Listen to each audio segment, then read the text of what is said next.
This is Living Halal.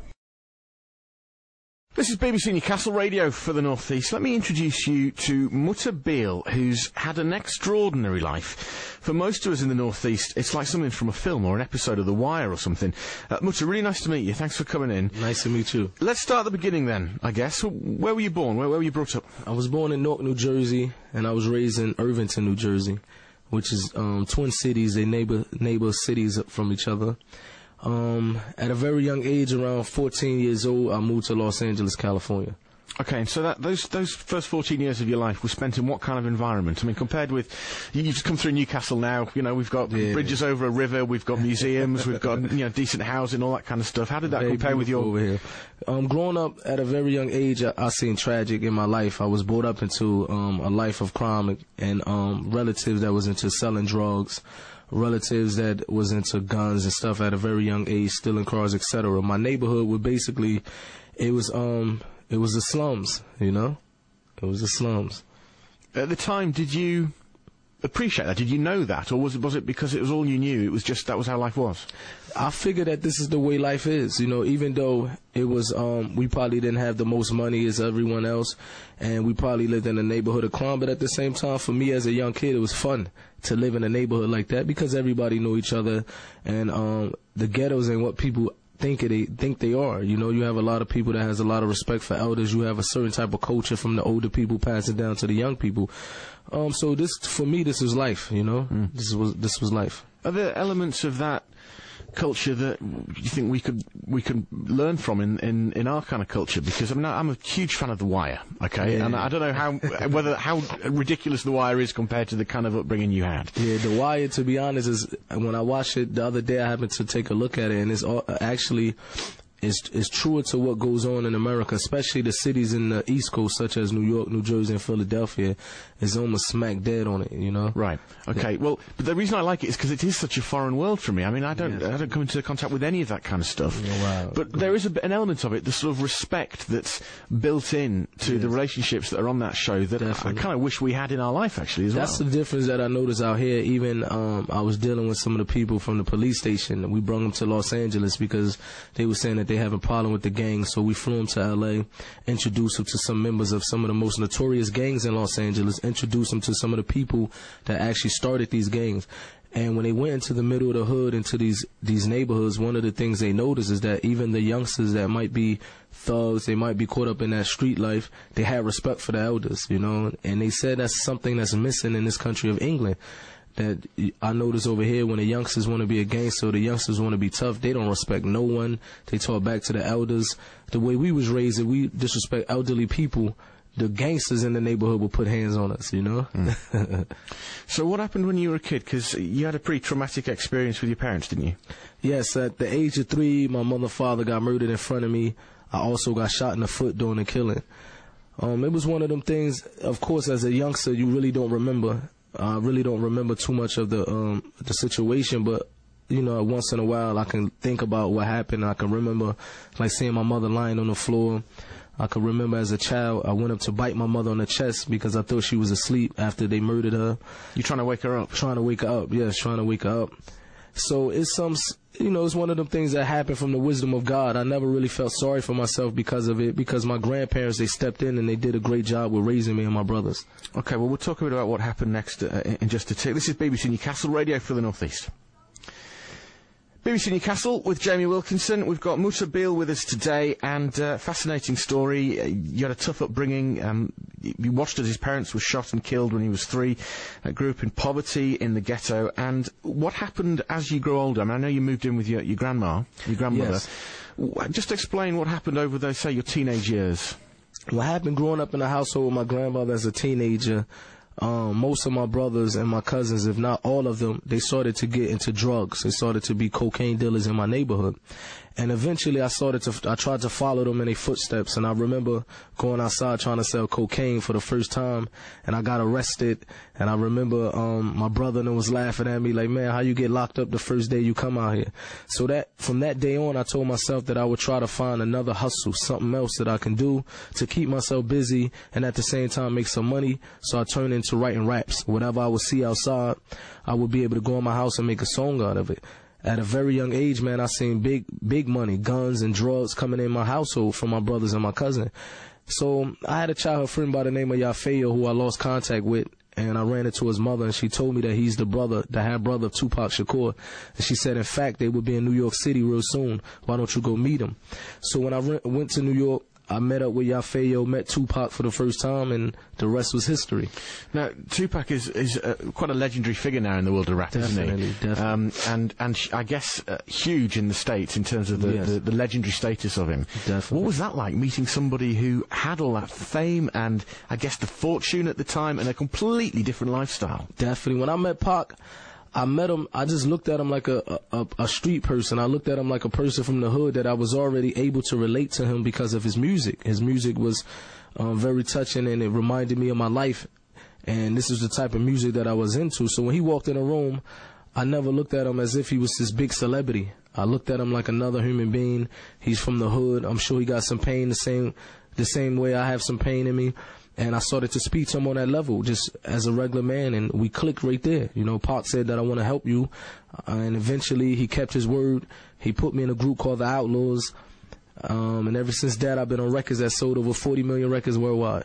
That's an incredible story, isn't it? Yeah, man. I mean, when you stand outside yourself and look at what happened and where you'd come from, but you just can't believe that. Yeah, I would have never known, you know. Would have never known. You know, when I look back, I'm grateful.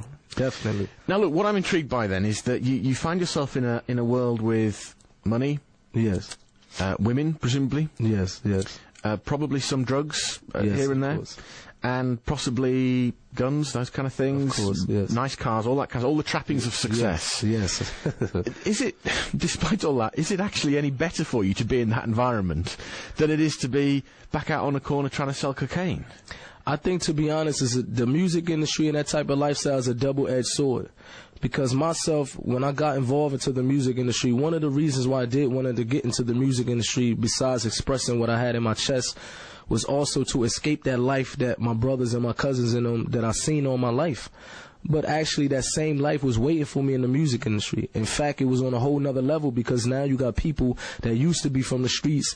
They came into this industry. Now they have millions of dollars behind them. So the game changed. It's on a whole nother level right now, you know? Yeah. So it wasn't too much different, to be honest with you. It was almost the same, just a little more organized. Well, something happened which meant that all of all that lifestyle and everything you'd gone through was, in some respects, a completely different life for you.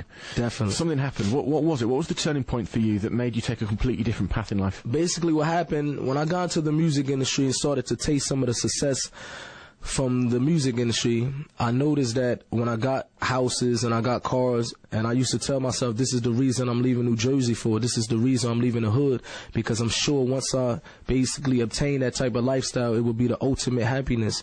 And as soon as I got myself involved in that lifestyle, I started to taste the materialistic things of this world, houses, cars, and money, I was very depressed every single night. And I used to sit in my bed and I used to tell myself, how come I don't have happiness? How come that I have all this? And I used to always say, it's maybe I didn't spend my money right. Maybe I need to go purchase this. And I kept searching. And eventually it turned to drugs. I started to look for happiness in different type of drugs, and experiment with different type of drugs. And as soon as that drug wear off, I'm back to square one. I'm back to depression again. And it was until I happened to one day get into a fight with my little brother. He had to go to the hospital and get staples in his head. And it was a Muslim guy in that parking lot came up to me, and he invited me to the mosque. And eventually I went to the masjid. And the first time that I read the English translation of the Quran and literature of Islam, I said, this is what I need in my life. This is what's going to save me right here. And what was it for you about Islam as opposed to any other religion that spoke to you at the time? Basically, I was raised as a Christian. And when I started to read about Islam, I started to read about many different religions. But the religion of Islam, it just made so much sense that it called to worship the creator of the heavens and the earth alone. And it had many names in the Quran that I was familiar with because my grandmother, she was a very serious Christian woman. Go to church every single Sunday. Always had a Bible in her hand. So I used to always hear the names such as Isaac, Jacob, David, Jesus, Abraham, Moses. I used to always hear these names coming out of her mouth. So when I read these same names in the Quran and the stories were similar, it kind of made me intrigued and more attached to what I was reading. And also, I'm around poets. Tupac was he was very talented and a genius when it comes to writing poetry. So I know what men are capable of writing. But when I read the Quran, I knew for a fact that these cannot be the words of a man, you know, and that's what really touched me right there. And why that particular religion, though, rather than, because America's a very Christian nation, isn't it? It's usually Christian, much more so than the UK, actually, in terms of practicing Christians. Did you not want to explore and find out about Christianity, for instance, given that you've got family background in that religion as well? And I explored Christianity, and what I needed in my life discipline. For example, the religion of Islam is a disciplined religion. It definitely teaches you discipline, self-restraint, etc. And coming from the religion of Christianity, it was too easy for me. Whatever I done, my grandparents would say, well, don't worry about it. Jesus died for your sins. In the religion of Islam, God would say that everyone will be accountable for their sins. So if you do sin, you have to do tawbah, you have to repent. And know that God is the all-knower, the all-seer. He watches everything we do, and that it will be a day where we will be accountable for our sins. But what really intrigued me to the religion of Islam is that I was living a life of violence. I was a very angry individual. I used to keep a gun on me every single day. I used to walk outside with a loaded gun. And at the same time, when I had this loaded gun with me, it was not too many seconds or minutes that I was sober. I was always intoxicated. So I was in a very dangerous state of mind. And the religion of Islam was the first time that showed me discipline, and that I will be accountable for what I do to not only a Muslim, not only a Jew, not only a Christian, whatever person religion is, that you cannot harm this individual. I come from an environment where I was very disrespectful to women. You know how now you have people that say the Muslims oppress their women. Before I became a Muslim, I used to oppress women. And many of the rappers, we oppress the women through our songs, through our music, and we teaching a whole generation to grow up and have no respect for your mother anymore, have no respect for your sister anymore. But when I read the religion of Islam and the life of the Prophet Muhammad, and he said those that are best from all the Muslims are those that are best to their wives. And one time the wife of the Prophet, Aisha, she asked the Prophet Muhammad, who had more rights over the woman? He said the husband. He said, who had more rights over the man? He said the mother. So this was the first time that I see the importance of a woman in the society, and it started to change me. The more that I read, the more I was able to recognize the life that I was living wasn't healthy for me. And is it Islam that's brought you to Newcastle this weekend? Yes. Islam is definitely what brought me to Newcastle, because nothing happens without the permission of Allah. But one of the reasons I did come to Newcastle is because I'm working with some brothers at the IDIC. And what they do is they reach out to the youth in general, and not just the Muslim youth. They have a youth center, an organization where everyone is welcome. So what we do is speak to the kids basically about the evil effects of this gang culture that's growing in England, and the evil effects of that drug life and the stuff that I ran away from. You have a large amount of kids trying to run towards it, and we just want to tell them the reality of that lifestyle. And just finally, the spoils, if you like, that you got as a result of your music career, the houses and the cars and all that kind of stuff. What have you done with all that? Basically, I lost everything. Because growing up in the music industry and that type of lifestyle, you would believe that your money would never run out. So you spend in a way that I know that I'm going to continue to make millions of dollars, and I'm knowing that I'm going to continue to be on top.